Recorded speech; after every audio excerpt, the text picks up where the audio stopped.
am Dr. D. Jagdish Manikanta, resident of Internal Medicine Department, All India Institute of Medical Sciences. Today, I will be presenting about complications of COVID-19 disease. The purpose of this webinar will be knowing about commonly encountered complications, brief introduction of each complication, their occurrence based on the data available, and possible treatment options. As we all know, the deaths in COVID-19 are due to complications of the disease. It is important to know the commonly encountered complications and their treatment. So coming to the common complications of COVID-19 disease, these can be divided into three groups. The first one will be short-term medium likelihood group, in which there are syndromes like acute respiratory distress syndrome, cardiovascular complications, acute liver injury, while the second group will be short-term less likelihood group, in which there are syndromes like cytokine release syndrome, septic shock, disseminated intravascular coagulation, secondary infection, acute kidney injury, pancreatic injury, neurological complications. Coming to the last group, that is long-term less likelihood, it has complications like end-stage pulmonary fibrosis and rhabdomyolysis. So now we discuss about each of these complications in brief. Now let's see short-term medium likelihood complications, among which the first complication is acute respiratory distress syndrome. It is defined as new onset worsening of respiratory symptoms within a week of known clinical insult, with chest imaging showing bilateral opacities, and the respiratory failure is not explained by cardiac failure or fluid overload, with reduced PF ratio. Coming to the chest imaging, the first image is showing chest X-ray with bilateral opacities more predominant in peripheral regions. Similarly, the CT chest of this patient is showing ground glass opacities in peripheral regions. ARDS is reported in 15 to 33% of hospitalized patients with COVID-19. The factors that increase the risk of developing ARDS and death include old age, neutrophilia, elevated LDH levels, and elevated D-dimer levels. So how do you treat this patient? Ideally, the patient should be admitted in ICU setting. If the work of breathing is low, then we can give a cautious trial of CPAP with oronasal mask and helmet interference. This helmet interface will decrease the aerosol generation. If the work of breathing is high, then early intubation is preferred, and we use a PEEP of 5 to 8 cm H2O with high FiO2 and a higher tidal volume up to 8 ml per kg. Throughout, we have to maintain euvolemia, and we can consider giving IV methylprednisolone in severe cases. It is seen that critically ill patients and the patients with previous history of cardiovascular disease are at more risk of developing cardiovascular complications. These complications can be detected by using ECG or cardiac biomarkers like TROP-I, LDH, and CKMB. It is to be treated according to the specific condition, but in all these conditions, we have to manage the cardiovascular collapse and cardiogenic shock as early as possible. It is seen that even after resolution of respiratory symptoms, few patients have developed cardiovascular complications after 1 week after discharge. So these patients with previous history of cardiovascular disease are to be monitored even after 1 week of their discharge. So coming to the next complication, acute liver injury. It can be caused either directly by the novel coronavirus attacking the hepatocyte or due to inflammatory cytokines produced during the disease course. It is reported in 14 to 53% of hospitalized patients and is more common in critically ill. And also, the medications which are used in the treatment of COVID-19 disease like lopinavir and ritonavir can also cause drug-induced liver injury. Now let's discuss short-term less likelihood complications. The first one among them will be cytokine release syndrome. It is a systemic inflammatory response that is triggered by various factors when they come in contact with the host cell. In this case, it is due to novel coronavirus. It may present as mild disease or severe disease. The mild disease can have symptoms like fever, fatigue, headache, myalgia, and arthralgia, while the severe disease may have hypotension, vascular leakage, disseminated intravascular coagulation, and multi-organ system failure.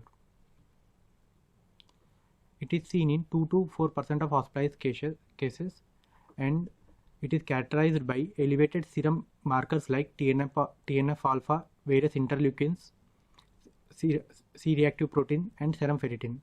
It is managed by using anti-inflammatory and immunosuppressive agents. Agents like tocilizumab, hydroxychloroquine, kinase inhibitors are being used in various trials. Now let's move on to next complication, septic shock. As with any other infection, even in this viral infection, the patient may land up in septic shock.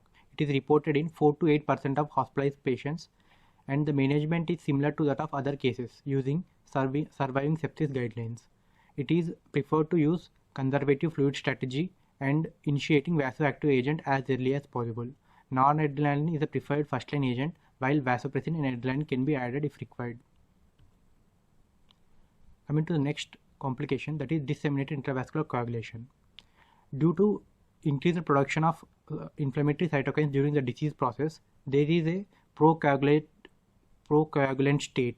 This procoagulant stage leads to formation of various thrombi in different parts of the body, during which platelets and various coagulant factors gets used, causing depletion of these factors at other sites, leading to bleeding tendency in those sites. This condition is seen in 75% of non-survivors and is associated with poor prognosis. Early initiation of low molecular weight heparin is seen to have good prognosis. Along with the underlying viral disease, the patients may also develop co-infections with bacteria and fungi. It is reported that 6 to 10% of hospitalized patients might develop a secondary infection.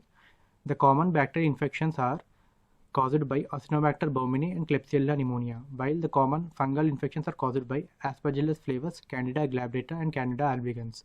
Early initiation of empirical antibiotics or antifungals and gradually changing them according to culture reports is preferred. Look to the next complication, that is acute kidney injury. During the disease process, either due to heart failure or hypotension, patient may develop pre-renal AKI, and also due to inflammatory cytokines and the nephrotoxic drugs used during the treatment of the disease might cause renal AKI. This AKI is reported in 3 to 8% of hospitalized patients. It is more common in critically ill and in the patients with previous comorbidities. The treatment of AKI is similar to that of other settings. In few severe cases, endotoxin removal and cytokine removing sorbents are being used. Next complication is pancreatic injury. The inflammatory cytokines produced during the disease will attack the pancreatic cell and cause a pancreatitis-like syndrome, leading to elevated serum amylase and serum lipase levels. It is reported in 17% of hospitalized patients, and most of the patients get resolved with conservative management, while few patients may require ICU setting. It is seen that novel coronavirus is detected in brain and CSF of COVID-19 patients, leading to symptoms like cerebrovascular disease, seizures, neuralgia, and encephalopathy. Treatment should be given according to the specific neurological complication. So now let's look at long-term less likelihood complications. The first one will be end-stage pulmonary fibrosis.